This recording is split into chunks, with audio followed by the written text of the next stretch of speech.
Hello and welcome to Access Chat. I'm delighted that we're joined today by Amit Ghosh, who is an advocate for facial difference. And I came across Amit via LinkedIn, via someone that we've had on Access Chat before, which is Phillida Swift, who runs Face Equality International. Amit is doing fantastic work, self-advocating, but also advocating for others that have visible differences and that really want to be open and start communicating about themselves and bringing confidence to other people. So I thought that the stuff that Amit was doing was of real interest to everyone, but especially to our community. And so we immediately connected on LinkedIn, and here we are. So Amit, thank you very much for joining us today. It's a real pleasure to have you with us. Can you tell us a little bit about your story and why Absolutely. you got involved in advocacy? First of all, thank you so much for having me. It's an absolute pleasure to be here. We caught up online and we're talking about the vibe and the energy, and it's so good. And I'm looking forward to this session. To tell you a little bit about myself, then, I was born with a rare genetic condition, Neil, called neurofibromatosis. It's a name that many people cannot even pronounce, let alone understand the pain that you go through with this condition. It's more commonly known as NF1, just to make it a little bit easier. And what it is it's tumors that grow on nerves. It can grow anywhere in the body, internally, externally. For me, it grew predominantly on my face, predominantly in the left side of my face, making me look visibly different. And throughout school, throughout growing up, I've faced various different challenges, Neil. People staring, people commenting, people singling me out when there's like a group photograph, or, various small little things that happened regularly. At the age of 11, my left eye was removed and I was left with an empty eye socket wearing an eye patch. Now you can imagine at the age of 11 going to school wearing an eye patch. You're there just waiting for children to give you comments, and I got all the comments under the sun. But for me, as any young person, you have hobbies, you have likes. For me, I really enjoyed playing cricket, and I used to come home every day and play cricket by myself. I used to bowl to these set of stumps my dad had bought me, and I'd just play every single day. And I'd never have the courage to go to school and stand in front of the children that were playing and say, hey, let me join in. But one day I got that courage. One day when I was walking out of school, I saw them playing, and I was like, hey, can I have a bowl? And they were like laughing, mocking me, saying no. Eventually, they handed me the ball, and the batsman was holding his bat with one hand, and he was like, "Yeah, what's this going to be?" So I came running in. The ball pitched, he swung, and he missed, and everyone just stared, like, "What's going on here?" They're like, "Do it again." So I bowled another one, and I did it again. And on the third time, in my head, I was thinking, "I'm going to hit his stumps now. I'm going to bowl a Yorker on his feet, and I'm going to get him out." And I did exactly that. And the next day, the PE teacher came up to me and said, do you want to join the school cricket club? And I did. And I became the highest wicket taker of that year ever up until that point for the Wow. school. Wow. Exactly. And the shift, and the reason why I'm telling you this story is I became Amit, the guy who plays cricket. And before that, I was Amit, the guy with the funny face. So it's that shift in mindset, it's that shift in expressing your personality, embracing who you are, that opens up everything.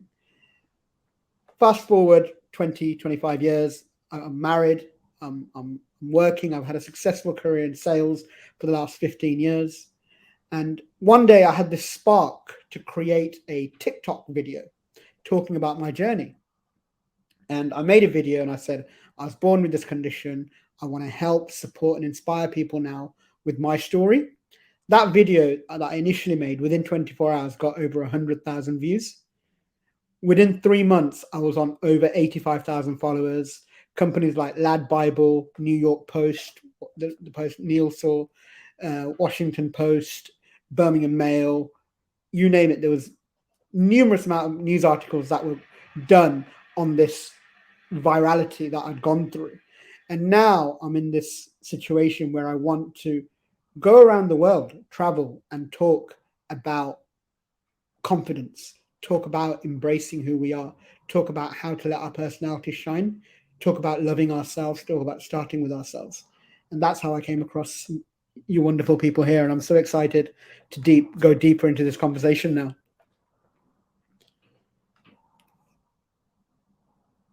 I just muted myself. I'm failing at something that I should be better at by now. So yeah, I think it's a fantastic story, and Deborah, cricket is like the precursor of baseball, except you run in a straight line between some sticks. Yeah.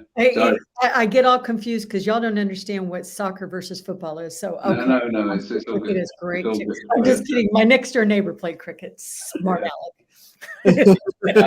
I was impressed, even if I don't know what it is. No.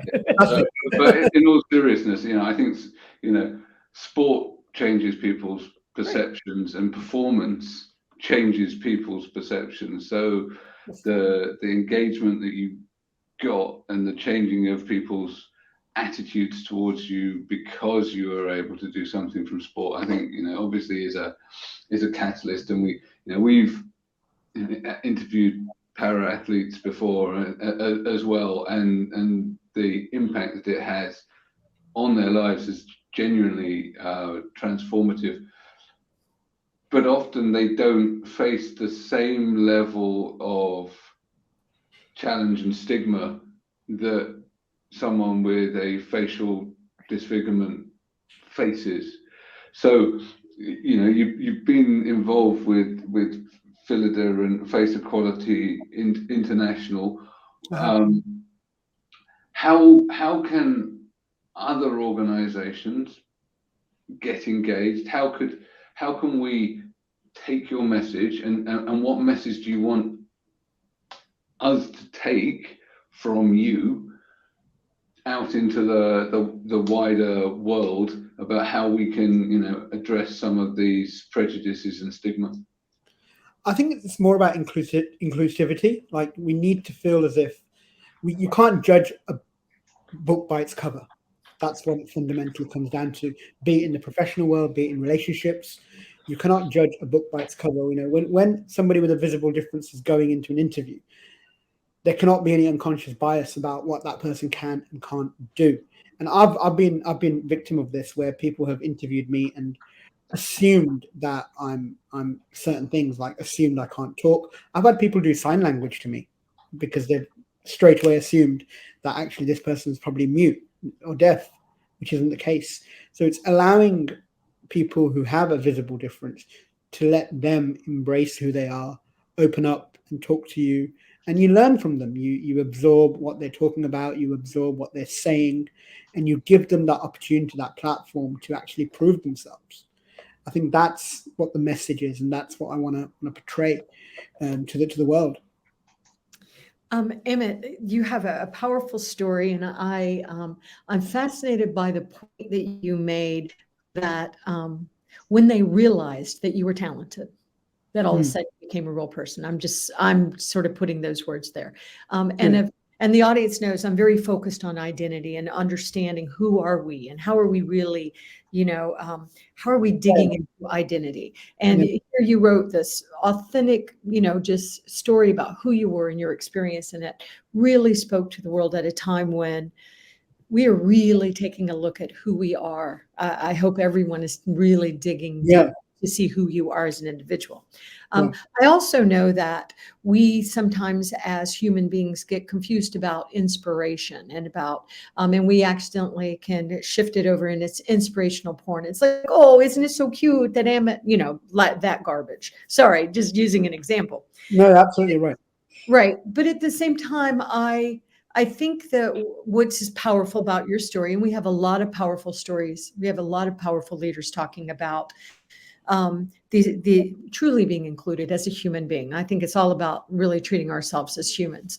But I think understanding how do we use our lived experiences to really change society's minds about what people are and are not capable of.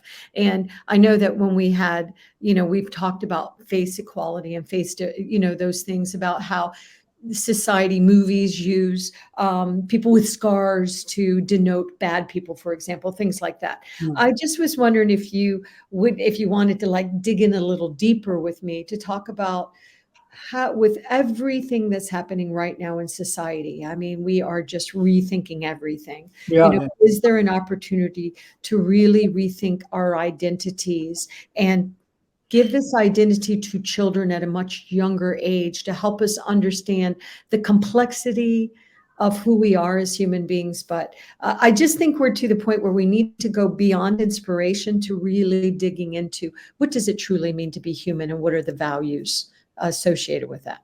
Sorry. I love that, Deborah. I really love that. I love what you said, because it is this inspiration that you said, I feel so sorry for him, or he's so cute. Is that pity? And people don't want that pity. I think what is most important and fundamental, and I say this when I go to schools and talk to children, is learning to accept yourself. We're so busy in trying to get validation, acceptance from others, especially nowadays, because we're creating content online, we're posting videos on Instagram, photos on Instagram, and we're constantly waiting for how many likes we've got, how many comments we've got. We need to stop that, and we need to look at ourselves and validate ourselves first. I went to school a few months ago and I did a talk, and this young boy came over to me and took some photographs with me. And afterwards, I found out, only yesterday, in fact, I found out his mother had wrote an article in the local newspaper. He was actually a heart patient. So he'd actually already had 3 surgeries up until the point I'd spoken to him. And he went home that day and said, I was so inspired by this person that came and spoke that I want to embrace my condition. I want to focus on my personality. And he started swimming. He started running. He started joining football clubs. And he's now waiting for a heart transplant. But he says it's going to be okay. It's going to work out, because somehow I planted that seed into him that if you start by accepting yourself, the universe does the rest for you. My daughter always had kids with disabilities in her class since a very early age. But that's not always the case. Sometimes in some schools that never happens. How do you feel that schools can do, teachers in collaboration with parents, to create spaces in classrooms where kids are more open to understand the others, when sometimes the others with some differences are not present in their world, in their bubble? What do you think that it needs to be done there?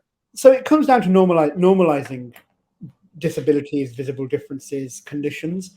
And the only way you can do that is by getting people who have had lived experiences, like myself and others, to go to schools, to go to colleges, go to universities, stand and talk and say. The way I look at it, Antonio, is if I had somebody come to my school when I was a young boy, before I'd embraced my personality and started playing cricket, and someone told me, Amit, it's about self-love, it's about you can make the difference, you've got what it takes to make it happen, then I would have grown up with that belief and that stability.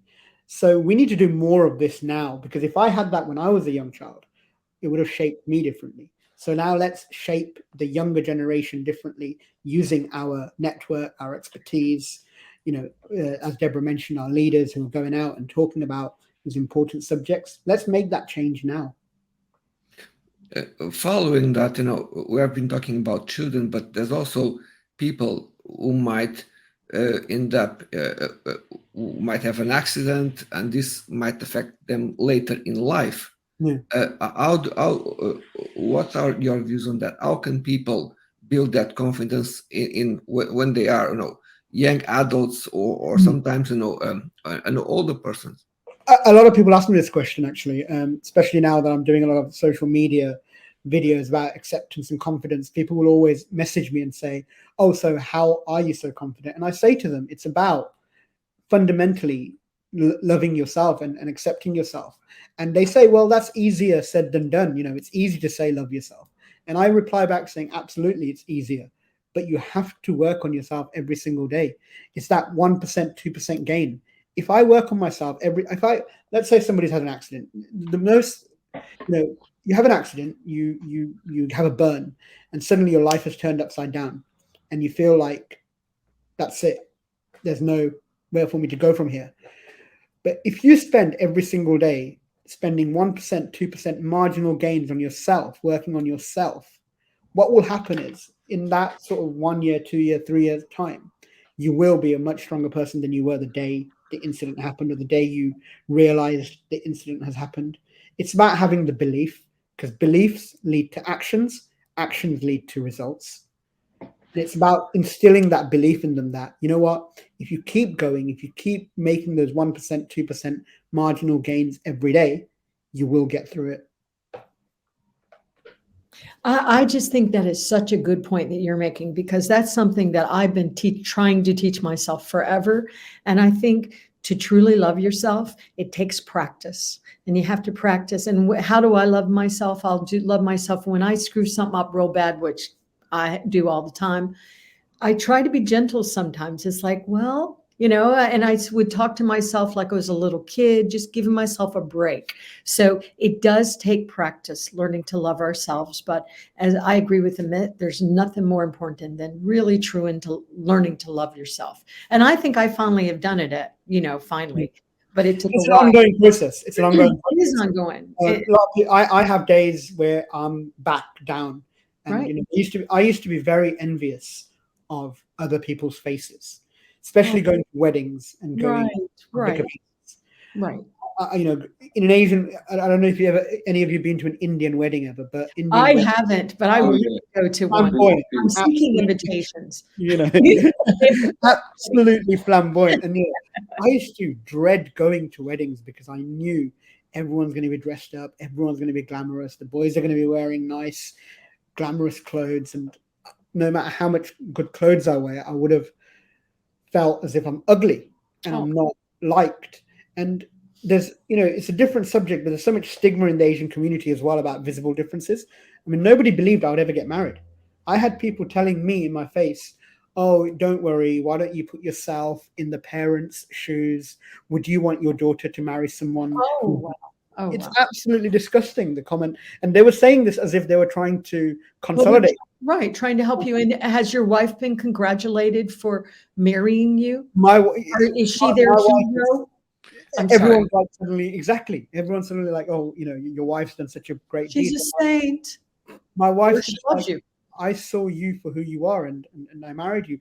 I used to hide half of my face when I used to talk to her. I used to only show her this side of my face. And one day we were on a video call, and she said to me, Amit, if I get married to you, I'm not going to get married to half of your face. All of you. So stop showing me half of your face. And that's the day the lesson for me. And that tells you right there who she is and that she really loved you. And I will say, as a parent and as a woman who's lost her husband a couple of years ago, I want any one of my children that are going to get married to somebody that loves themselves, knows the strength of themselves, will protect them. The things that matter to me are so different now than what I thought I was supposed to care about. So I think your wife is lucky to have a wonderful soul beside her like you. But I want to throw a different question at you. We are big supporters here on Access Chat of the Valuable 500. We all sort of love Caroline and Stefan, and there's some amazing people at the Valuable 500. And I don't know if you're familiar with it, Amit. Okay. Yeah. So 500 corporations have gotten together at the CEO level and said, yes, we are definitely going to include your community. Love it, love it, love it. But one thing that we talk about is we have to be discoverable. Since 75 to 80% of our community do not have visible disabilities. And so they have created something called the Generation Valuable, which I don't really know a lot about it, but I believe what they're doing is really focusing on leaders in our community to really show who we are. And I was just curious from your perspective, why is it so important for these corporate brands to really know who our community is? And Emmett, is it even possible to know who we are when we are such a gigantic global, community? I don't think it's that easy. It's a journey. We are very late to start this journey. Corporations are very late to start this journey and appreciate and understand it. and to be brutally honest with you, I think a lot of the companies still, it's a tick box activity, and that's what needs to change. It needs to change from a tick box activity to an activity that they're doing because they're seeing the value that it's going to bring to the firm.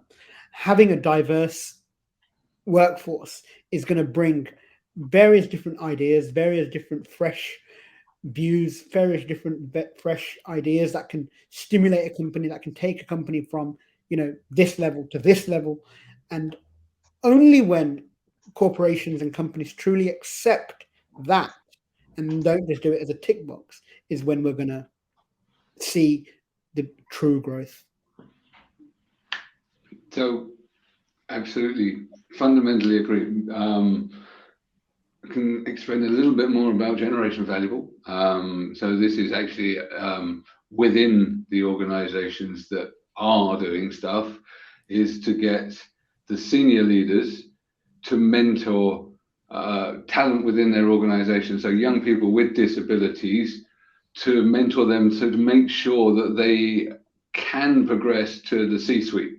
So what it's doing is it's creating C-suite leaders that actually actively have disabilities, and at the same time really getting the leadership of these organizations to have those difficult conversations with their talented employees about what it means to be disabled in their organization. So it's a two-way process, and I think it's a really useful exercise. We're lucky enough that our CEO decided that he would be the mentor, so he's actually walking the talk on this, and his mentee is not holding back in terms of what she's prepared to tell him. So it's she's teaching the CEO. Yeah, absolutely. I'm glad she is in our community because she's amazing. Yeah. So. But then on top of that, I do think that there is a lot of marketing positioning from organizations about inclusivity that is, if you scratch the surface, it doesn't go too deep. And what we need to do as organizations, what we need to do as society, is to actually really start embedding this in the ways that we do business. So yes. And it should, so as a business, because in my day job I work for a large business, and so does Antonio.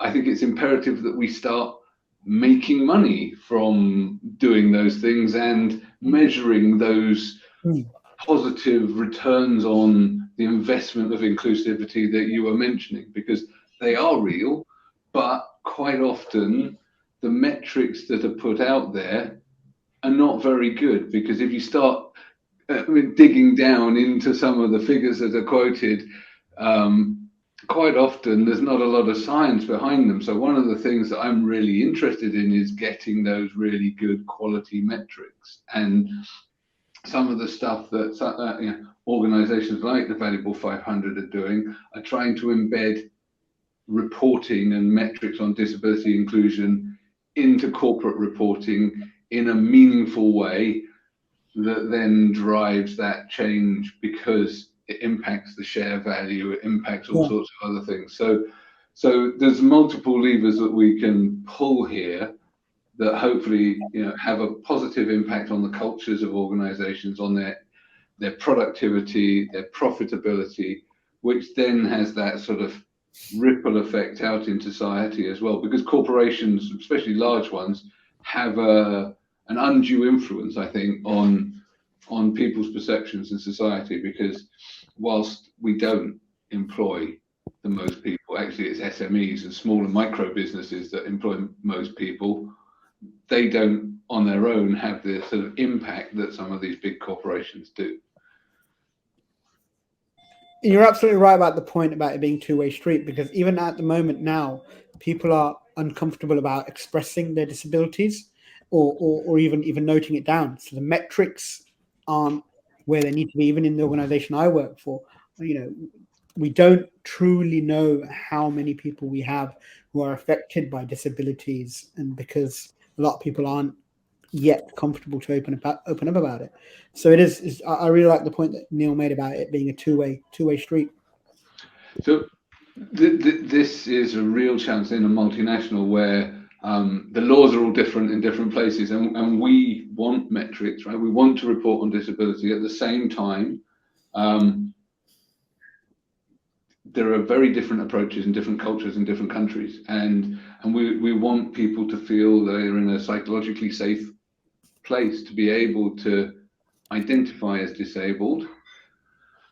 But there's almost like two strands, because in many countries there's a sort of official recognition of disability. You go and get your sort of disability badge, if you like. You become classified as disabled. You have the disability recognition, and then you're counted in specific statistics, and there are certain benefits, but also restrictions on what you can and can't do. So often, not only do people fear the prejudice about talking about disability and declaring a disability, but they feel that it may actually narrow down their prospects, because they're legally then not allowed to do certain things, because the state still has this patrician charitable view that people are not capable.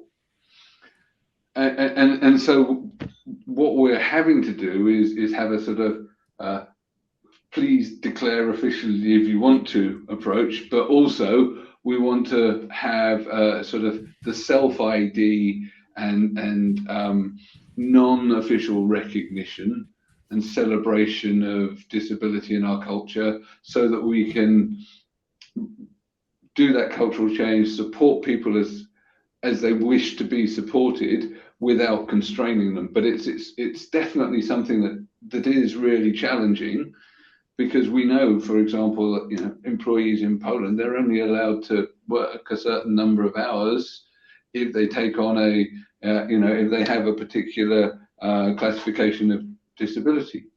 And as Antonio just put in the chat, there's no unified method to identify disability, because people classify it differently in different places. So so I think that the work of self-ID is really important, and that's where Deborah is really doing a lot with Billion Strong around identity. Indeed. Deborah, I queued you up. I know, and I appreciate you doing that too. Thank you so much. But you're such a hard guy. But I will say this. We really are stronger together. We all are stronger together, and we have so much to add. If we did nothing else, and I realize this is ridiculous, but if we did nothing else but the disability community took care of ourselves, anybody that's in the community, anybody that's lived experience as a parent, friend, ally, we all just took care of ourselves. We invested, we bought, we employed each other. We did, everything would change. But a lot of people, somebody asked me one time, what is our biggest problem? And I said, well, biggest problem is that you don't even know you're part of our community. And if you do, you don't want to be part of our community. Be proud of who you are. That's what your message is, Amit. Be proud of your lived experiences. I am over a certain age. I have gray hair. So good. Well, let me put some purple in it. Don't you judge me because I'm over a certain age, or go ahead, but I don't care. So anyway, you, Neil and Amit, yes, this is why we believe your work is so important. So you go. No, I absolutely love that. I mean, before I was a shy, insecure, lacking confident man. And now, on this journey in the last 3 months, 4 months of self-advocacy, talking on social media, everything. Now, I do a talk and I say, this is me, take it or leave it. Right. And there's a great song, This Is Me. So powerful what you said, and so beautiful about, we just need to own it. It starts with me. If I can accept who I am, then I can go and help others. Right. And you don't know who you're touching. You don't know who your message is touching. You don't know. Absolutely. You put that, okay, I'm going to open about who I am out there. And the world explodes because it needed it. And I also have to say, I think you're a very handsome man. I mean, I just really do think you're a very handsome man. And I think your wife is lucky. But I I don't but I also judge people on things like that based on what they're putting out in the world. Who are you? And I see you as a beautiful, amazing, and handsome man. So I just think we sort of have to, yeah, we really, I think the world wants to hear this now, Amit. I think that's why your world has exploded, because thank you. Talking about people who you touch, I mean, when I started making TikTok videos, I mean, I never thought I'd make TikTok videos, because I always thought TikTok videos were people dancing and mimicking other things. But when I first made that video, about 2 weeks into it, this wonderful girl from South Africa messaged me on direct message saying, Amit, I have the same condition as you. I really enjoyed watching your videos. My tumors grow on my thighs, and I can never go swimming. So whenever I go on holiday, I can't go swimming. And I said, why is that? She goes, well, if I wear a bikini and go swimming, people stare at me. They're going to judge me. My friends might not like me. And we had a brief conversation. I said to her, look, do you really want friends around you who will leave you just because you've got a few tumors on your body or some few spots? And she said, oh, thank you. That was very nice. I thought that was the end of it. 2 weeks after, she messaged me back and she sent me a picture of her Facebook status. And it was her on holiday wearing a bikini saying, I owned it. And I put on a status that I've got neurofibromatosis. And I'm proud. And, maybe I was the start that inspiration for her, or maybe it was already there. But those messages are resonating with people, and they're making people move, and they're creating impact. And I want to be thankful to Neil for giving me this platform today to talk, because hopefully people listening will take some inspiration, will take some lessons out of what I've done. Because I'm no motivational speaker. I haven't studied, public speaking. I haven't studied confidence. All I do is talk about my lived experience and try and be my authentic self in the aim to help, support, and inspire people. So I think that inspiration is quite a loaded word amongst the disability community. And there's this great TED talk by Stella Young called "I'm Not Your Inspiration," which is all about inspiration porn. But at the same time, we do want to inspire. We want to influence people to action, and so yes, you're inspirational. But you're a positive role model. So you're exhibiting role model behavior, right? So and I think that we need to highlight role models like yourself, so that other people can gain that confidence. So I mean, thank you for joining us today. No, but just I'd like something, because I feel it's important to notice that Amit is doing work on the advocacy, but when he shows that work and is in a sales meeting with customers, that is as important as advocacy. And it's very important that other organizations don't hide their employees with disabilities in other places and have them at front of the organizations. And because I feel that's I just wanted to leave that note there. Yeah, great. That's what we expect this society now too. Hospitality trade is a big one on this. Restaurants, bars. Yes. I still feel there's reluctancy in employing people who look a certain way. Call it unconscious bias, call it bias straight out. I think it's there. I agree. That needs to change. And it goes back to what Philida and everyone spoke about as well, with media and firms portraying people with visible difference in a certain way, which has a ripple effect on society and everything. Like, we're not born fearing people with visible differences. Yeah. Right. We're not born thinking that someone who has a disability or a disfigurement or someone who's in a wheelchair is incapable of doing something. Those ideas are planted in our head by society, by social media, by films. It's a big nest, I think, and there's many drawers to unlock. There's many things to look at, but like you said, together we're stronger. We can make mountains move, and if we can be the start of something, that's enough, I think. I agree. Excellent. It's been a great conversation. Unfortunately, we need to wrap it up, and thank our sponsors, Amazon, and also Mike Beertex for keeping us captioned. So, Amit, look forward to continuing the discussion on social media. It's been a real pleasure today. Thank you. It's been a pleasure to be here. Thank you so much.